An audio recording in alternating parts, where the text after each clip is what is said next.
These are the best makeup products of 2023 according to you. I asked over on my community tab and on my Instagram stories for you to share your #1 favorite makeup product of the year. And today I'm going to be doing a full face of your answers. So we're going to start off with sunscreen actually. And I don't always film my sunscreen application on camera, but I saw an answer for the Black Girl sunscreen. And the version that I have was limited edition packaging. This was for the Little Mermaid movie, but this is actually such a good sunscreen. I feel like it's pretty slept on as well. So this is their SPF 30 sunscreen. And I know you see it right here and it looks pretty intense. It's very stark white. And even as I'm starting to blend it in, you think, okay, wait, that is not gonna blend in. That's totally gonna leave a cast. But it's honestly magic. As you sit here to blend it in, it basically just disappears. So I apply a lot, obviously, want to get the sun protection. But if you struggle to find a sunscreen that doesn't leave you with a cast, definitely recommend this brand. I need a headband. Okay, I found a headband and I'm back. I was like, I have to put a headband on if I'm gonna be rubbing things in. It's a little bit greasy feeling, I will say. If you have oily skin, you might not enjoy this version, but they do have a couple other versions. This, I think, is a really great option though if you have dry skin, because you can see it basically just acted as my moisturizer, and it almost leaves my skin slightly tacky, where I feel like it's in a good place to put foundation on. Okay, so the primer foundation combo we're going with today, we have the Saie Dewy Primer and then the R.e.m. Sweetener foundation. Now, my question is, do I want to wear these layered and start with the primer, or do I want to mix them? Because I think this could be a really beautiful mixture, especially because the Sweetener foundation tends to lean a little bit more matte, so I think this could kind of glow it up a bit. But I don't want to go too glowy is my fear, because we have a lot of cream products to use today. So you know what? Let me take a little bit of this Saie primer and just highlight the high points on my face. You can see I'm already very glowy right now just from that sunscreen alone, but I'm gonna take a little bit of this. I've got the shade Star Glow. This is relatively new to me, and I will say right now, this type of primer is not my favorite. I don't always love this type of glowy product. It's not necessarily for me, but I think if you're into a glowy base like this, this formula is very radiant without looking sparkly by any means. I think it's a really natural glow that it provides. These little hairs, I'm like, you get back there. You stop sticking out like that. But I have 2 shades of the R.e.m. foundation because I actually don't think either of these is my perfect shade match. I'm somewhere in the middle. So I've been mixing them, but this is Light 1N and Light 4G. I thought Light 1N was my shade. You can kind of see it here. But I've noticed it's slightly lighter than my skin tone. And someone left me a comment when I wore it in a video, just that one. They're like, girl, you look like you're putting a mask on your face. And the more I watched it back, I was like, wait, that's true. I think that shade is too light for me. So I mix them both together. But I actually really like this foundation. Will this be in my favorites of the year? I've been trying to finalize my favorites of the year video, okay? I'm gonna try not to give too many spoilers, but I think if you know me, you have a good idea of what to expect in that. But I feel like this was definitely a very hyped up foundation this year. Not as much as the House Labs one though. I feel like that was probably the internet's favorite foundation of the year. I have not tried that one yet, but it's on my list. I would like to try that, but I have some foundations I need to work through. That being said though, I actually did just repurchase my Holy Grail foundation, the Tarte Cloud Coverage, when it was on sale at Ulta. I think when this video goes up, I think that sale just ended. If it didn't, I'm gonna leave it linked, but I think by the time you're gonna see this video, it will have just ended. But I posted about it on my community tabs. Hopefully if you wanted it, you're able to get it because it was at 50% off. I picked that up during that. See, this foundation, it is a little bit dry looking almost. I guess not dry. It is just very matte. And lately my skin has been very dry. This particular little seasonal transition tends to be the most harsh on my skin. And I'm like feeling the effects of it, especially in here. I'm also breaking out quite a bit right now because I was just traveling, which always breaks me out. So, you know, I'm asking a lot from this foundation today, but I think this is something that I would say would probably be more of a favorite if you enjoy at least a satin finish, but more so leaning matte.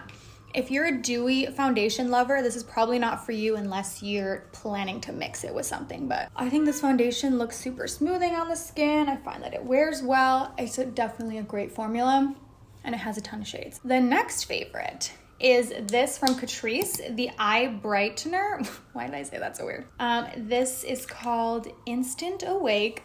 It's super duper similar to the Becca one, both in terms of formula, but also this like salmony color that it has is very similar to the lighter shade from Becca, which now is part of Smashbox. Well, just this product, you know, this and the highlighters. So I go back and forth. I really tend to go in phases of liking a color corrector and then just not feeling the need to do that extra step. This is a great option to get a little bit of color correction. And the comment even said that they like wearing it sometimes on its own without concealer over top. And I feel like this one is not too peach leaning, that it allows you to do that without necessarily having to conceal over top. So I am still gonna put concealer on, but because I'm doing some cream cheek products, I actually wanna do those first and then use the concealer almost as a way to clean up. So we're going to go ahead and use the bronzer from Saie. This was also mentioned. I really enjoyed this one. And I like that not everything on this list launched this year. And I specifically wanted to include in this video a variety of products that are a little bit more like brand new versus older favorites, because I know a lot of times in like end of the year favorites videos, we're talking about like the newest of the new, which don't get me wrong, is very exciting. And I will be doing as well when I get into my favorites series coming up in December. But I think there's also so much beauty in using the products you've had for a while. Like something can be a favorite without being the newest thing that you purchased this year. Or maybe the Saie bronzer was new to you this year. And so I really liked that these answers included a range of like newer launches and like older staples. Like we have one product in here that is quite old, but funny enough, it was something that I also discovered for the first time this year. I'll give you a hint. It is an eyeshadow primer if you know which one it is. But for this bronzer, the brush I'm using is the BK109. I recommend this brush all the time. Like if I was gonna recommend one singular brush to pick up, it would be this one, because I use this for foundation. Actually, yeah, I used it for foundation in this video, but I also enjoy it for cream products like this, just to place it onto the skin. I think it blends them out beautifully. A lot of times I like to start with this and then I'll pop over to a sponge and just like further diffuse any lines. The one thing I will say about the R.e.m foundation is that it tends to look a little bit more makeup-y than other foundations. I wouldn't say it's the most natural looking finish.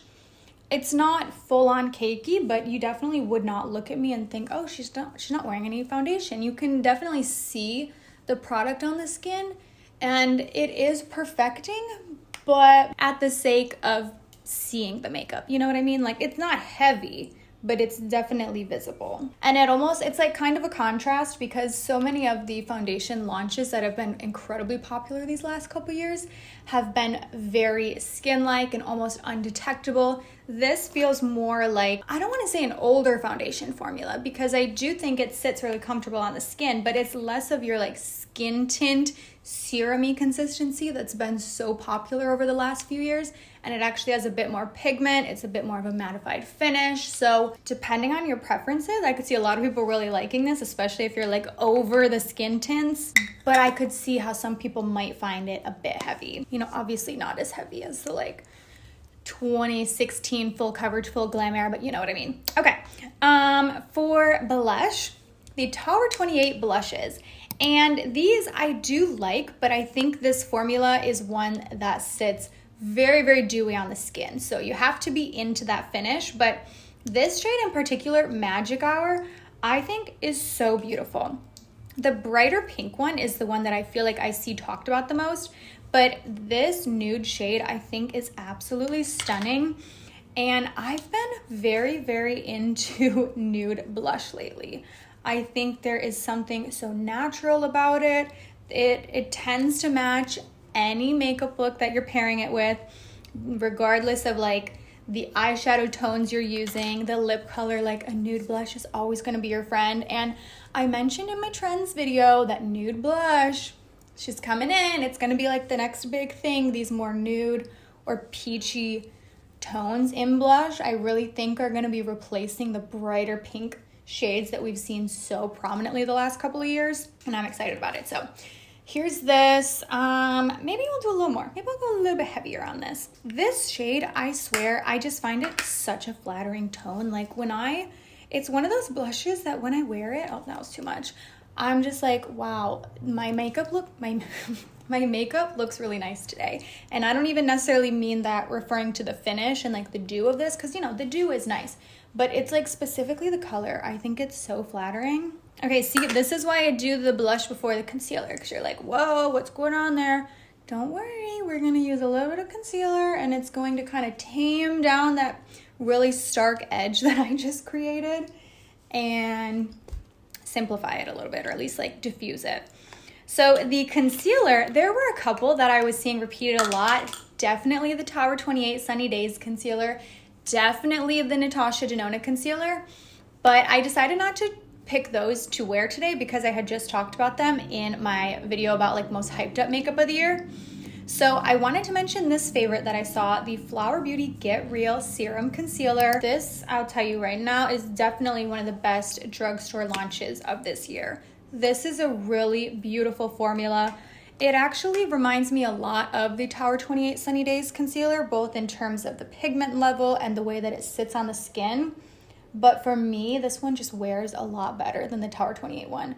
I know so many people loved the one from Tower28, but for some reason, it just doesn't wear well for me as it sits on my under eyes throughout the day. The creasing is just like next level. Like some of the worst creasing I've found, whereas this one from Flower Beauty gives me kind of that same finish, but just wears a little bit better. The funny part is though, this is a drugstore product and the Tower28 one is high end, but Tower28 is definitely on like the lower end of the high-end price point, where this isn't even like that much less expensive if we're comparing price points there, because the Tower28 one's only $20. But see, that looks really nice. And now I'm almost like, wait, do I need a little more blush? Because I think when I do powder in a second here, the blush is going to be even less noticeable. But we're gonna use the Sigma powder. I love this one too. This, I think this launched this year, right? Or was it last year? No, I'm pretty sure it was this year. So I have the shade Vanilla Bean. This is a loose setting powder. My favorite application for a loose setting powder is always gonna be a velour puff. So I start off loading the puff, get it really in there, and then kind of tap it out. Like make sure that you almost wanna like, you know, smack it on your hand for a bit so that the powder is more so in the puff versus sitting on the top of it. If it's sitting on the top and you go right in, you're gonna get like little almost patchy spots from the powder. So you also could, before you go in with this, set your under eyes with a pressed powder or even a loose powder like with a brush, and then do this and it will give you an even smoother finish. But this is what I normally do, okay? So I've got the product in here and then I almost kind of do a little bit of this to make sure there's no lines, and then push that powder in. And again, the key is really working the powder into the puff first so that you're gonna get a really even distribution, versus if all the powder is sitting on the puff and it's not worked into it, the second you put it down, you're gonna have this like really concentrated area of the product. So let me finish powdering. I'm gonna powder this side. I mostly target the powder right here, but I'm just gonna take the rest and kind of tap it over what I've done just to make sure it's set. You know, we'll get the forehead. I'm only doing this side because I want you to see the side by side. This powder is like one of the most blurring. Oh my gosh, it's like truly doing magic, especially again, if you pair it with a puff. This is definitely one of my favorite powders of the year. You know, my favorite one's the Jones Road powder, but this is truly right up there. It is like so velvety smoothing. Okay, before, you know, the before looks nice. It's dewy, it's glowy, it's pretty. But especially on camera, I think this dew is super amplified, especially in right in here where I have a smile line. Like, it's a lot more noticeable because there's the dew reflecting it versus this side. Just whoosh, I just hit myself. Just smooths it right out, okay? Let me think, is this sale still going on? Wait a minute, let me check. Because this video, actually, I'm pretty sure the day that this video goes up is the last day of the Sigma Black Friday sale. So this currently is 40% off right now. Well, everything on the website is 40% off right now. This is definitely one of my top recommendations. Obviously, you know, I love the brushes, I love the palettes, but if you had your eyes on this powder, it's 40% off today, and then you can stack affiliate codes on top of that. My code is KELLYG. You don't have to use my code, use whichever code you want. Just make sure you get the extra 10%.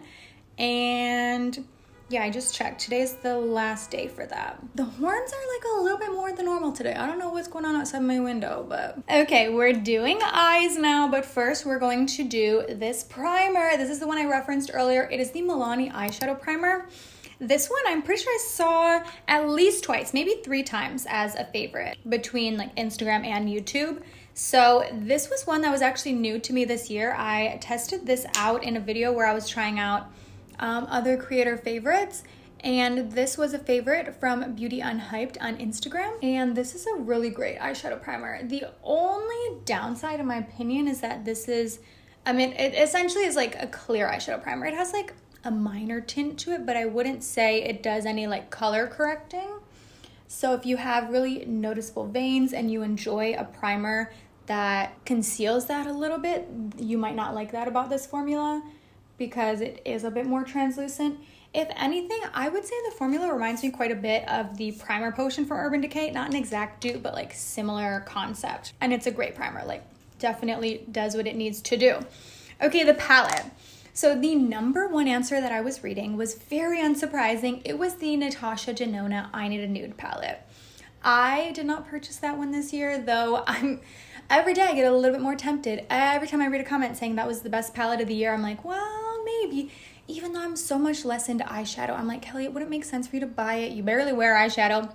But anyways, I did see a couple comments referencing the Natasha Denona Glam palette, which we know did not come out this year, but a favorite doesn't need to be like a brand new product, like we said. So I thought this was a fun excuse to break this one back out. And I also love any excuse to use like older palettes on camera because I feel like, okay, wait, I'll tell this story while we start. I'm gonna combine transition and crease and put those in my crease right now. Inevitably, a lot of videos we see with the newest and the latest and the greatest, but like there was a time that this was the newest and the latest and the greatest, and a lot of us purchased it in that era. And so I love whenever I can share a tutorial, maybe re-inspiring you with a palette that you already have. So I thought this was a fun time to break this one out today. Though, like I said, you're definitely tempting me to pick up I Need a Nude. So I'm thinking my vibe today is gonna be a pretty like cool toned, subtle, soft glam type of look because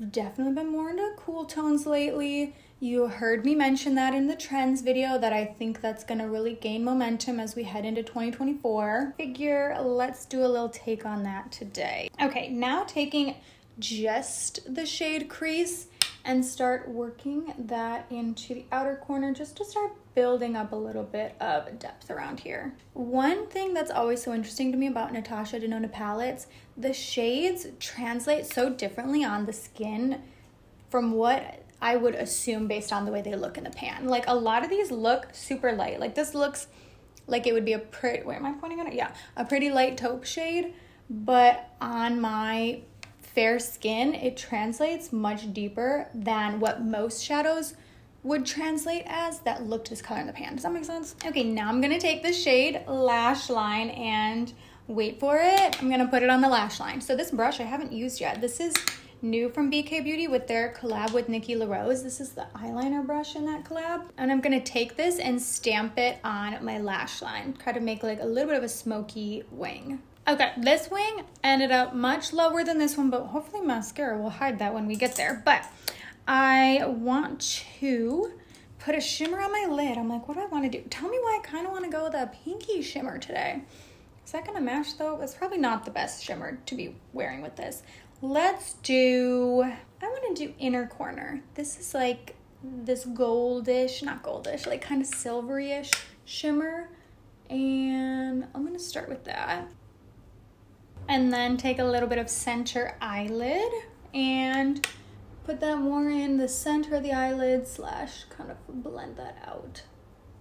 Okay, I feel like it looks a little messy, but that's where mascara comes in. That's where we hide things with a little bit of mascara. So the tubing mascara from Tarte, I have not tried this yet, but this was a favorite of the year. Interestingly enough, this is the most like heavy duty mascara ever. This is such a heavy component, like the piece that the cap is in, very sturdy.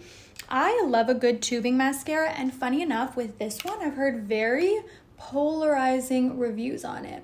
I've heard some people that absolutely love it and some people that really don't, so we'll see how it looks today. I'm gonna do a little layer now. Okay, there's one layer of it. Now I think it's really hard to tell with mascara the first time you use it, but I will say first impression is that it looks very lengthened but also very natural. So if you're into a super bold look, I'm not sure that you would be able to achieve that with this, but I do really love like a nice everyday soft lash like this. Like that tends to be my preference. So I think I could see myself really enjoying this one.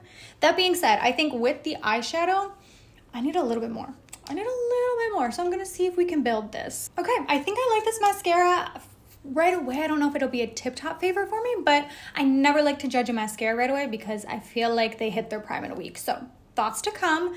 But for lips, I read the Tower28 Clear Gloss. I really like this one. So I'm going to do a little bit of lip liner first, just so we have a little something going on here. So this is the shade Mauve from Jones Road. Okay, there is the lip liner, and let's do this clear gloss. I do really enjoy this formula. I feel like it's very smooth and hydrating on the lips. Don't get me wrong, I think there are more affordable alternatives, but I think this is a really great one that Tower28 has. And honestly, I'm really loving this look. You guys have great taste. I agree with so many of these favorites of the year. This look is like such fun, cool toned glam. So thank you so much for sharing your favorites. I hope you enjoyed this video, and I will go ahead and see you in my next one. Bye.